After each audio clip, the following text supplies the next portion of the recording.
आज का मेरा टॉपिक है सीलांस कैप्सूल।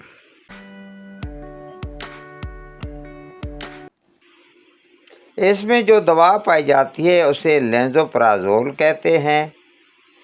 सरले फार्मा ने इसे तख्लीक किया है। 30 mg पर मुश्तमिल ये कैप्सूल है।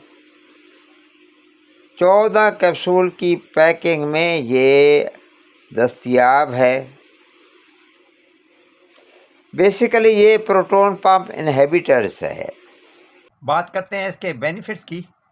तो गैस्ट्रिक अल्सर ये एक ऐसी कंडीशन है जिसमें आपके मैदे में ज़ख्म बनना शुरू हो जाते हैं, जिससे आपके मैदे में दर्द होना शुरू हो जाता है, सीने में जलन होना शुरू हो जाती है, आपका मैदा फुला हुआ रहता है, उल्टी और मतली आने लगती है, भूख भी ठीक तरीके से नहीं लगती।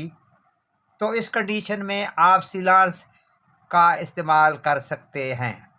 ड्यूडेनियल अल्सर, ड्यूडेनियल अल्सर में आप इसे इस्तेमाल कर सकते हैं। यानी अगर आपकी छोटी आंत में ज़ख्म हो जाए तो उसको इस मेडिसिन से ट्रीट किया जा सकता है।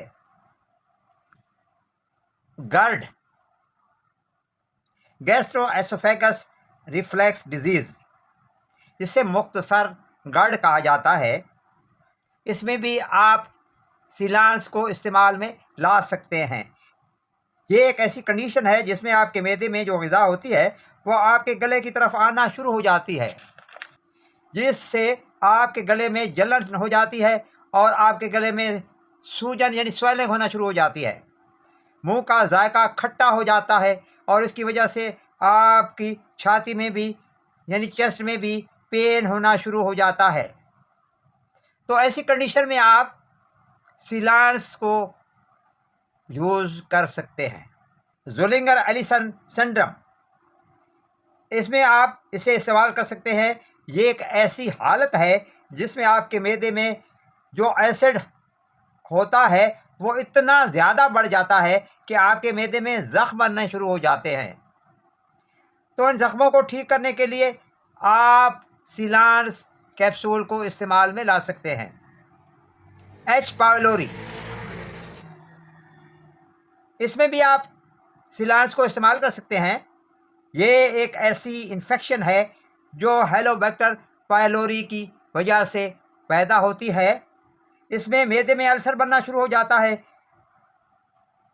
अगर आपको एच पाइलोरी इन्फेक्शन हो जाए तो आप सीलांस कैप्सूल का इस्तेमाल कर सकते हैं। नैसिड्स एसोसिएटेड अल्सर,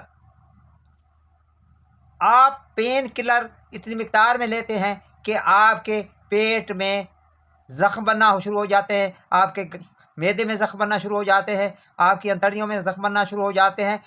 तो इनसे बचने के लिए आप इनके साथ सीलांस कैप्सूल का इस्तेमाल कर लें। अगर आपको अल्सर हो जाए तो उसको ट्रीट करने के लिए भी आप सीलांस कैप्सूल का इस्तेमाल कर सकते हैं। इरोसिव एसोफेगाइटिस, ये एक ऐसी कंडीशन है जिसमें आपके गले में स्वेलिंग होना शुरू हो जाती है और गले में ज़ख्म बनना शुरू हो जाते हैं। तो इस कंडीशन में आप सीलांस कैप्सूल का इस्तेमाल कर सकते हैं। एसिड रिलेटेड डिस्पेप्सिया, इसमें भी आप इस दवा को इस्तेमाल कर सकते हैं। अगर आपके मैदे में एसिड बहुत ज़्यादा बनना शुरू हो जाता, जिसकी वजह से आप जो कुछ खाते हैं वो सही तरीके से हज़म ना हो और आपको बदहज़मी की सी कंडीशन रहती हो, तो उसमें आप सीलांस कैप्सूल का इस्तेमाल कर सकते हैं।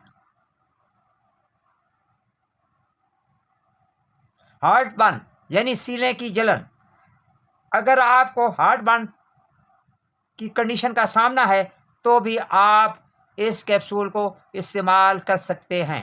फ्लैचुलेंस यानी गैस,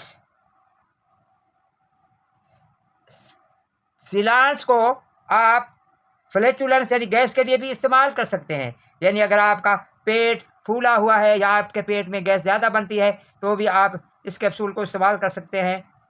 इस मेडिसिन की खूबी यह है कि यह आपके जिस्म में लंबे अरसे तक रहती है और काम करती रहती है और आपकी जिस्म में जितनी तेज़ाबियत या एसिड बनता है इसको नहायत अच्छे तरीके से कंट्रोल करती है। इसकी वजह से ये दवा मैदे के तमाम मसाइल में रिलीफ देने में मुआविन साबित होती है और बहुत ही एक अच्छी दवाओं में शुमार होने वाली दवा है। अब बात करते हैं इसकी डोज़ की। अगर आपकी उम्र 18 साल से ज़्यादा है तो आप सिलांस कैप्सूल का 30 मिलीग्राम का एक कैप्सूल दिन में एक मरतबा खा सकते हैं। खाने का तरीका क्या है? इसे निहार मुँह सुबह के वक्त इस्तेमाल करें और नाश्ते से 15 से 30 मिनट पहले इस्तेमाल करें। कितने अरसे तक आपने इसे लेना है? इसे 10 दिन से लेकर 14 दिन तक इस्तेमाल कर सकते हैं। इसे हामिला ख़वातीन भी इस्तेमाल कर सकती हैं। इसे दूध पिलाने वाली औरतें भी इस्तेमाल कर सकती हैं। अब बात करते हैं इसके साइड इफ़ेक्ट की। Hyper sensitivity. अगर आप इस दवा से सेंसिटिव हैं तो आपके जिस्म पे रैशेस बन सकते हैं, इचिंग हो सकती है, यानी आपको ख़ारिश हो सकती है, वोमिटिंग हो सकती है, मतली हो सकती है, डायरिया हो सकता है, आपके पेट में दर्द हो सकता है, आपके सर में दर्द हो सकता है। ज़्यादा देर तक आप अगर इसे इस्तेमाल करेंगे तो आपके पट्टे कमज़ोर हो सकते हैं। ओवरऑल अगर आप मैदे के अल्सर का शिकार हैं,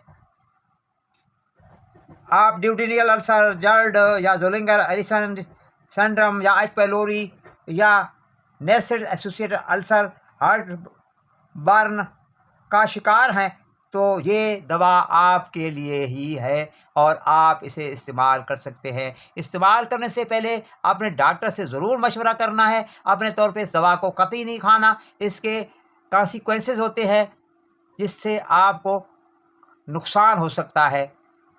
वीडियो अच्छी लगे तो इसे लाइक कर दीजिएगा, दोस्तों को शेयर कर दीजिएगा, मेरे चैनल को सब्सक्राइब कर दीजिएगा ताकि आपको ऐसी वीडियो देखने को मिलती रहे। पाकिस्तान जिंदाबाद। Thanks for watching my video.